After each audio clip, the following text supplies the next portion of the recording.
Good day, YouTube. Today we're doing just a bit of a quick fun comparison video between Fedora 36 on the left hand side and MX Linux 21 on the right hand side. So they're both running on the XFCE desktop environment, as we can plainly see here.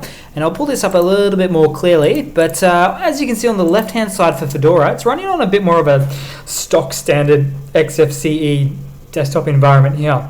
So it is categorized here with your internet apps, graphics apps, multimedia apps. That's all okay, but it's kind of basic. And some of these guys here, if you look at them, I found a real setting. So it's super long. Like you're looking for a while to find the setting you want.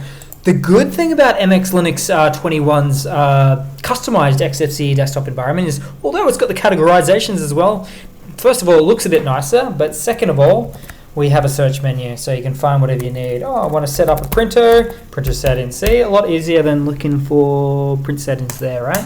Just a bit faster, just smoother, more streamlined, absolutely. If we right click, we'll see the context menus. Now, much for muchness, I just like the fact when it's got an open terminal here, but you can create folders and documents and all sorts of things on both. Just a few extra options on the MX Linux side. Next up is the file menu. Now this is going to be almost exactly the same. I mean, slightly different icon sets, but we are dealing with the Fedora file manager there. Okay, so the 4.16. So same old thing. You can open a terminal there, and that's all I like to do for both of them. Now let's have a little bit of a look at the back end here and see what's going down. So Fedora 36 is known to be really bleeding edge. It is what's called the upstream for Red Hat Enterprise Linux.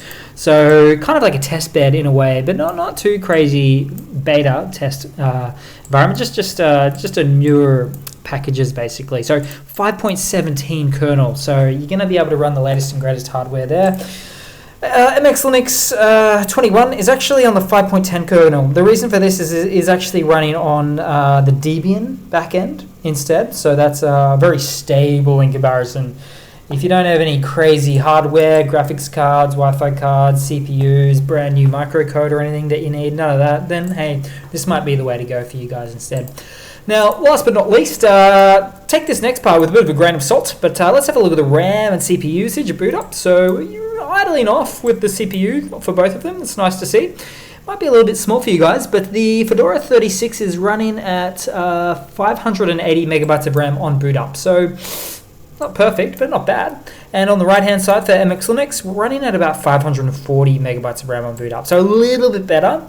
So even though it's got a nicely beautiful customized desktop environment, as we can see here with the sidebars and all, it's actually using less RAM, probably because it's got a bit of an older kernel. Older but more stable. And still supported, very still supported kernel. Something to say there. Still get all the security updates and everything there as well.